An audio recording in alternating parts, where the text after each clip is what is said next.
This is Hong Kong, but not as you know it. In today's food adventure, I'm opting out of the concrete jungle and opting into yamcha on a watercress farm. I would sleep on a bed made of this. Look at this. Bruce Lee's favorite restaurant. Do they have like a Bruce Lee menu? Yes. I want the Bruce Lee set, please. IKEA black sesame soft serve. Oh, it's always fun when you're out in public eating black sesame dessert. And a side of Hong Kong that's slowly disappearing. Grab snacks and get comfy, my friends, because this is the hidden gem food tour of Hong Kong. Hidden gem tour of Hong Kong. Oh my God, there's a bug on me. Is there a bug on me? You're from Australia. That doesn't mean anything. I hate you guys. You guys have like the wildest creatures. Okay, this is not how I exactly wanted to introduce my beautiful guest in this video. This wouldn't be possible without Virginia. Virginia is taking me around. You may already know her. She takes around a lot of the big YouTubers when they come to Hong Kong. So thank you for taking me. I feel very honored. Would you mind introducing yourself? Yes, my name's Virginia and I run Humid with a Chance of Fish Balls tours. We specialize in food tours and also mahjong lessons. And I also make a lot of content, and here's all my info. Basically, you're gonna be taking me on a hidden gem tour of Hong Kong. Can you believe that this is Hong Kong? Like, this is not the Hong Kong that I know, that the Hong Kong that I have seen, but we are in not only a field, we're in a farm. I didn't know there were farms in Hong Kong. We are in, this is all watercress. We're currently in Chun Long Village, about a 30-minute drive from central Hong Kong and just around the corner from Hong Kong's tallest peak, Tai Mo Shan. Look, they even have like big signage of bugs. It's like a warning. No, I think that's to scare off the bugs from the field. Like, no. Scaring off bugs with pictures of other bugs. And the reason we're starting our food adventure here today is this watercress field is not only home to a plethora of bug life, but also a very old school yamcha spot. Actually, we're going to be having dim sum where it's do it by yourself. You're gonna have to grab everything yourself, including the tea. What? And we're going to be eating dim sum in a village house. And also, do you hear the birds? Yeah. Very traditional. They're still men with their pet birds. So back in the day, this was like the Rolex or the car, the Tesla car. It was how men could show status. It could be very, very expensive. And they would bring their little bird cages, hook it, and they would drink tea and they would chat with their friends. I've learnt this is one of the last places in Hong Kong where you can BYO bird. The first thing you need to know about this yamcha place is it's in an old Hakka village house. So this is actually private property owned by the people who own the restaurant. So you're literally eating within a local home. My design. You did this? Yes. It's beautiful. For the people. You did a really good job. So basically you arrive inside and then you find a table and then you come in here and you choose your items. First thing you see is this heated kind of chamber where they've got your deep fried items. You've got these beautiful looking prawn wontons. And then you basically enter the kitchen area. You've got kind of separated. Over there is where they're cutting up items, steaming things, getting the whole process done. And over here, they're actually making these tea cakes. This is a Hakka specialty. And what's really cool is they're basically making them fresh here. They're getting put into the basket where I guess they're gonna be steamed. 20 minutes later, we had fresh Hakka tea cakes right out of the steamer. So this is our cake. It's very, very hot. Oh, okay, so on the inside, you've got a filling here. And the smell that's coming at me, even from that distance, is peanut. Yeah, sesame and peanuts. Spills out of the center. Sticky on the outside, crumbly and crunchy on the inside from the mixture of the peanut and the sesame. And it's also a sweet filling as well. So you've got that glutinous, sweet, peanutty kind of vibe going on. But let's get back downstairs and collect a few more items from the collection station here. To let you know when there are new items available, there's actually a loudspeaker. And it just said, we have pork buns that have just come out and look how gorgeous and steamy they are. You want to get one? Actually, yeah, I do. I'll have one. I'm going to say, so there we go. I have my pork buns. Do you like cha cha bao? I do. It is very big. Thank you. Oh, it's so soft. It's so soft. And fresh. I would sleep on a bed made of this cha cha bao skin. It's wow. Oh, look at this. Look at this. You were asking me, what are the special things we can get here? The special things. This is not this. Is this there are other items that I'm really keen to try here that you won't find anywhere else. This is not one of them, but I've been enticed. It's our comfort food. It's my comfort food. Oh. Oh. Yeah, that's a good bao. That's good. That's hot. Wow. Ooh.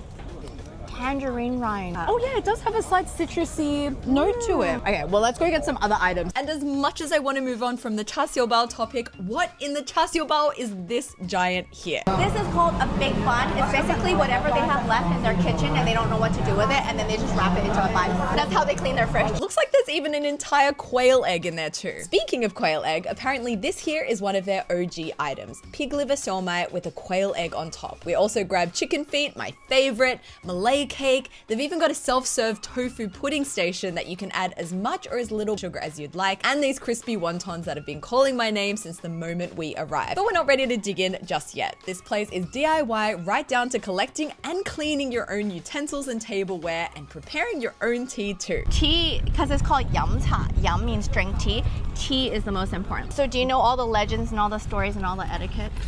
I know that if you want to say thank you for tea, you can put 2 fingers on the table. I know when you want more tea, you need to keep the top open. Yes, do you know why? Actually, I have no idea. I just thought it was a sign that made it easy for servers to know, okay, they're ready for more tea. That is true, but it actually originated, or legend says that it originated from the birds. So people will bring the birds in the cages. They were very expensive, very precious birds. And some guy was keeping his bird warm in the teapot, but he was, and they always read newspapers. So he was just reading his newspaper, minding his business.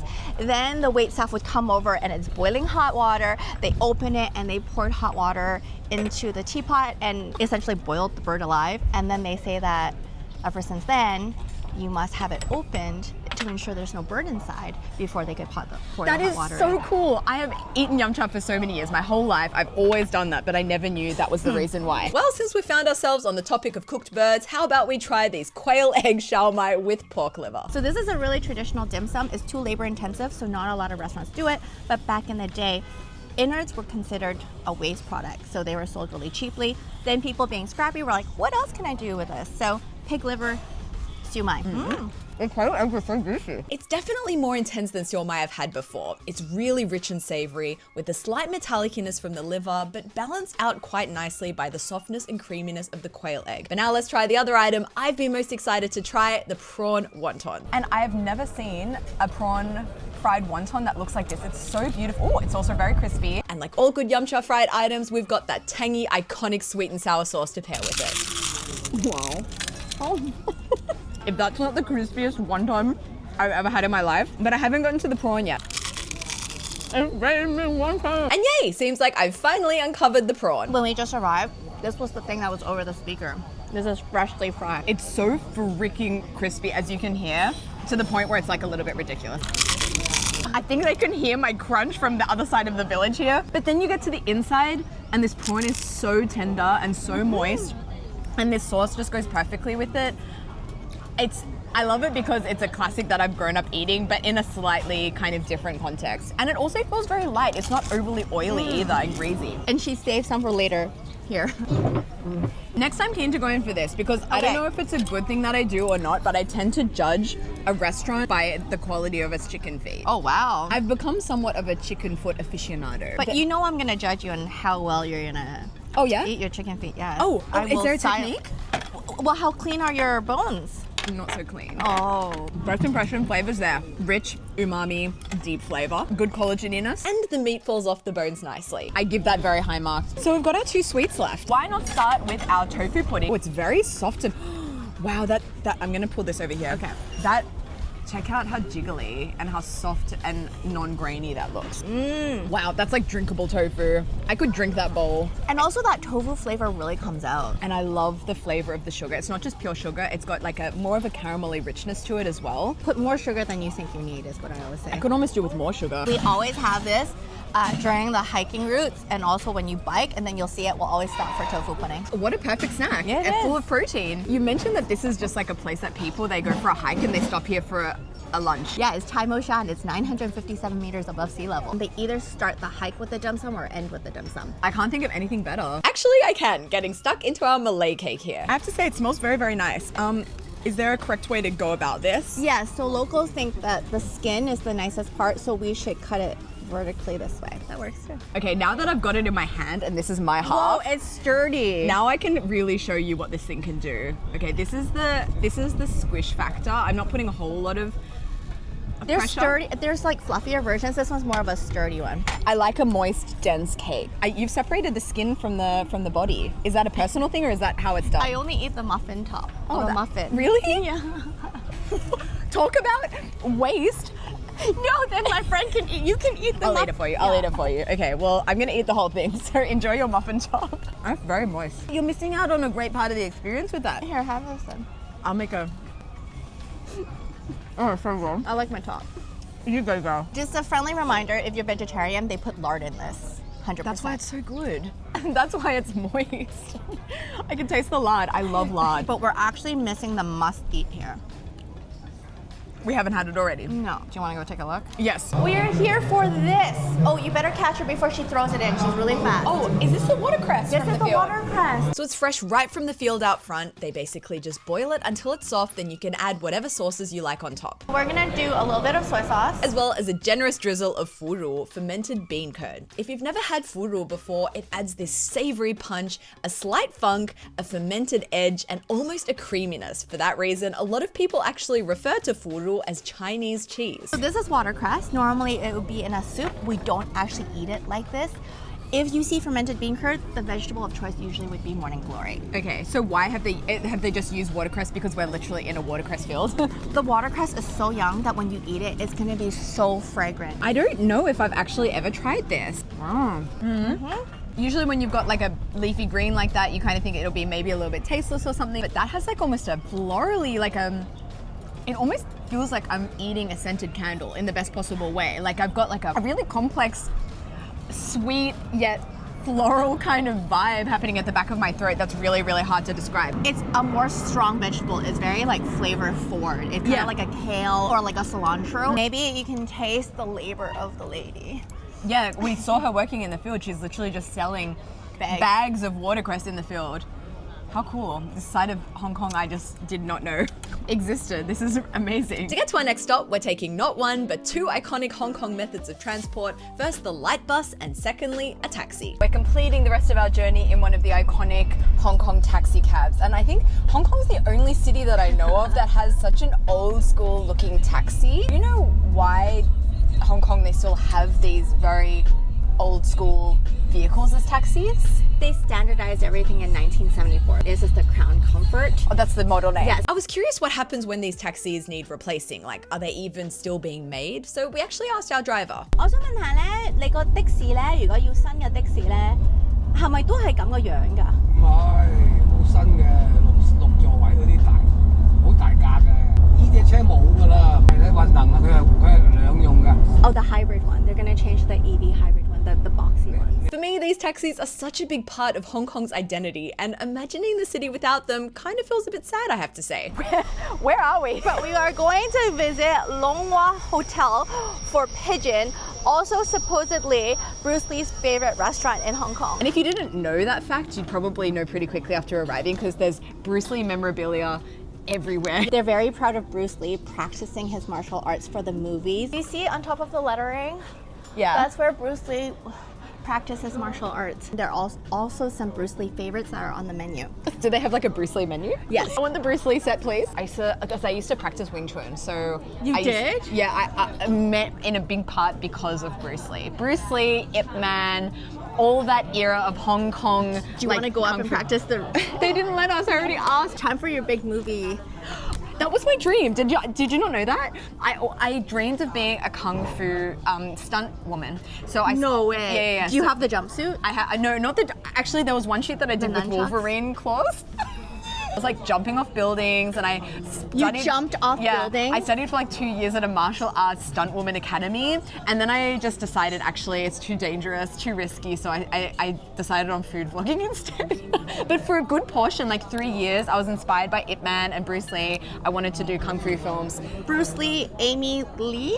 Yeah, that's also why in Chinese my last name is Lee, because I And apparently when Bruce Lee came here to practice Kung Fu, he'd first fuel up with the serve of their famous pigeon. This back in the day was like the most popular spot. At that point, they sold about 6,000 pigeons a day. A day smells good. I do love me some pigeon. It's a very nice meaty looking pigeon. It's juicy.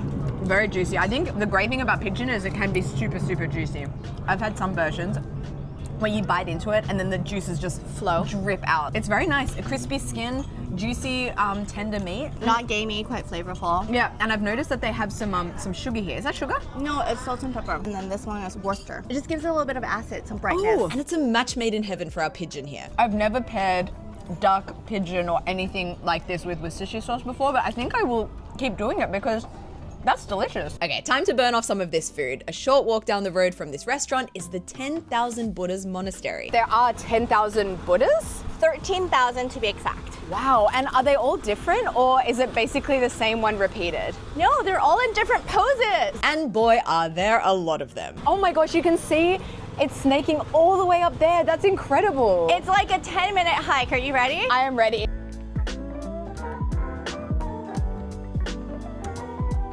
What I love is that not only are the faces different, the posture is different. They're all holding different things. Well, look at this guy with the long arm. Next to this guy here, I guess covered with his grandchildren, and the array of human expression, and they're just so vivid. I mean, some are sitting pensively looking out into the distance, some are sad, some are angry, some are happy, and it just keeps going and going and going. Also super peaceful here, which makes me feel even more the sense that I'm being watched, which might sound funny, but yeah, they're very realistic. Also not busy at all, a verified hidden gem. And look, is our next spot a hidden gem? Probably not, but I have been itching to try IKEA's very localized soft serve menu here. Wow. Okay, so we've got quite some options here. First, you've got their douhua soft serve, a nod to Hong Kong's love of sweet tofu pudding. They also do a black sesame soft serve as well, another staple of the region. I actually made a whole episode about black sesame a few years ago and all the different ways it's used across Hong Kong. Plus, it's meant to be good for your hair, so we went for that. Did they change their branding and colors to match the ice cream? Oh, they may have. So yeah, we've got basically the soft serve, the black sesame soft serve, the black sauce on top, which is also black sesame, and then also mochi as well. Do you like black sesame? Yeah, I love it. I love it too. I developed a real taste for it. Oh. I am a huge fan of this. It's basically like the black sesame dessert, but cold. And it's not too sweet at all. No, they've really retained the essence of a black sesame dessert. It's nutty. It's nutty, it's thick, it's earthy, it's rich. Try it with the mochi. Yeah. Oh, with the mochi in the mouth. Oh, it's always fun when you're out in public eating black sesame dessert. But we're not done with dessert just yet. We are at a public housing, and underneath there is a huge mall full of all these goodies, and I believe that the school kids have beat us here. This place is famous for all of their mango desserts. And the mango is so fresh and sweet, you can actually smell this place before you see it. So this is ours here. The mango looks so golden and juicy and tempting, but Virginia's urging me to hold off until we arrive at this viral Hong Kong picture and picnic spot. The viral place is right here. So Virginia was like, oh my gosh, there's this really viral playground here, and she's really been talking it up, and I'm like, whoa. Let me show you the vision.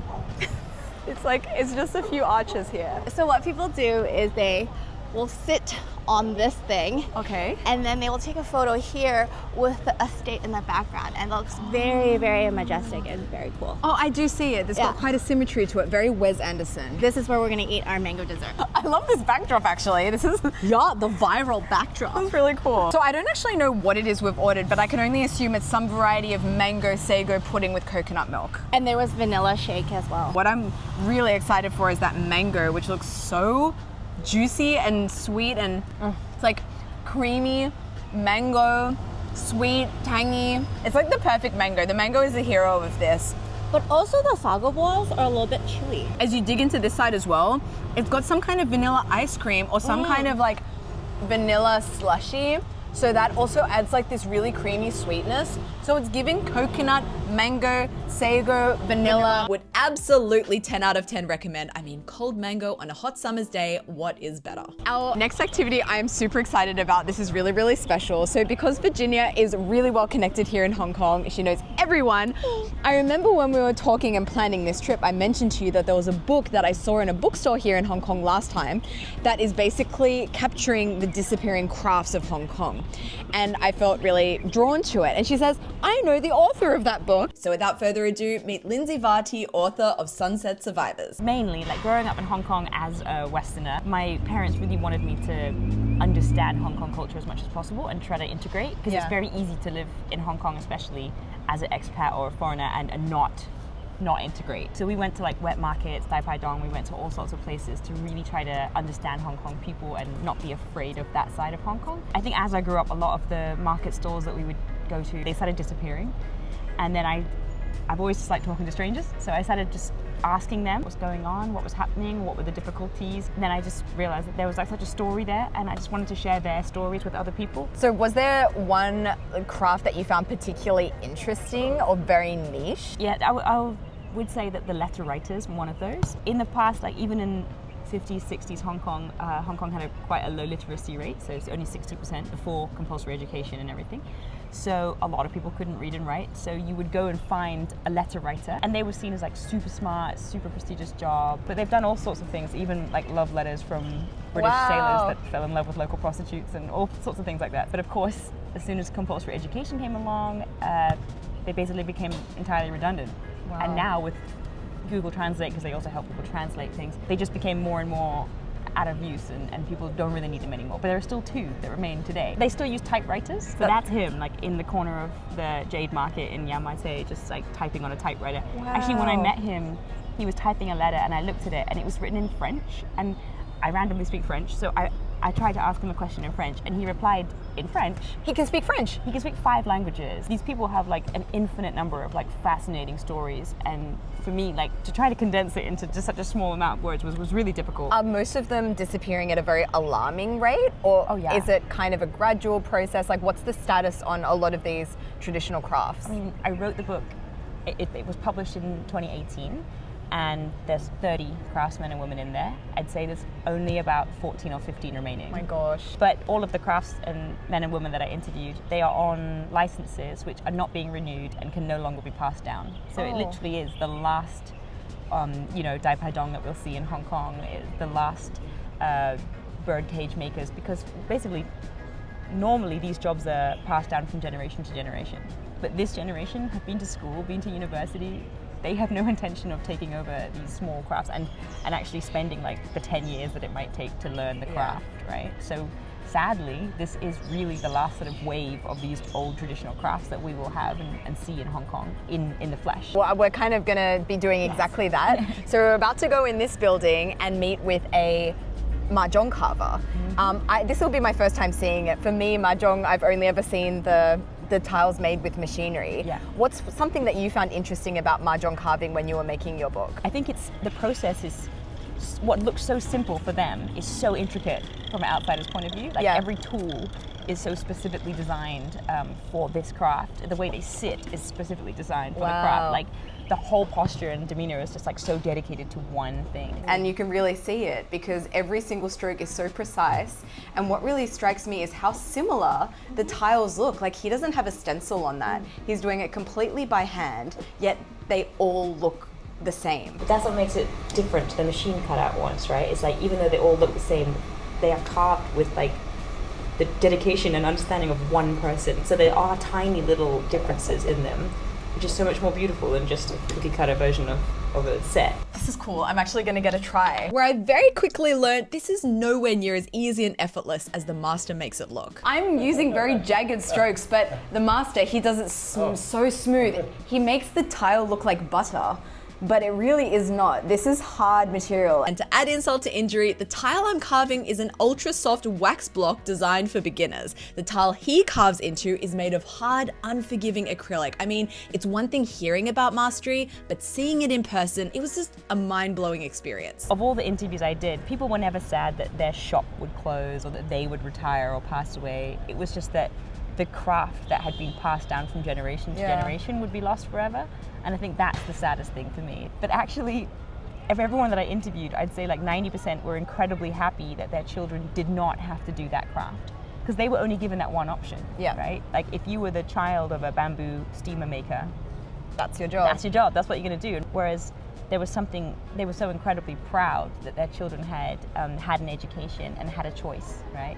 And could obviously work better hours and earn more money from doing something which they enjoyed. And we're actually going to be finishing off today's food adventure with one of the disappearing industries found in Sunset Survivors, and that's a Dai Pai Dong, an iconic Hong Kong eatery where the kitchen actually spills out onto the street. Dai Pai means a big licensed eatery. So back in the day, these licenses would have to have the face of the person on it, and only that person could renew the license. The reason this is one of the last few dozen Dai Pai Dongs still existing in Hong Kong today is because no new licenses are being issued, and the existing ones can only be passed down within families. For me, Dai Pai Dong are characterized by open air cooking, a lot of wok hei. You can see that wok there with all the fire. You can see the smoke coming out of the wok. That means that your food is going to be amazingly tasty with that beautiful smokiness. Generally more affordable cuisine, and you do see a lot of seafood in Dai Pai Dong as well. But what we've ordered today not only has zero seafood, but it's also the signature dish of this restaurant. It's black pepper, beef, and potato. This dish somehow makes me homesick for Dong Bei. I've been away from home for over a month,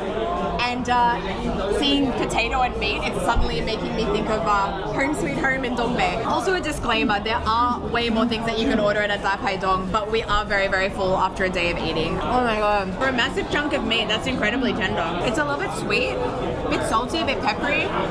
And the beef quality is quite nice. It's not too fatty. It's very tender. I don't even like potatoes, and these ones are so good. What makes them so good?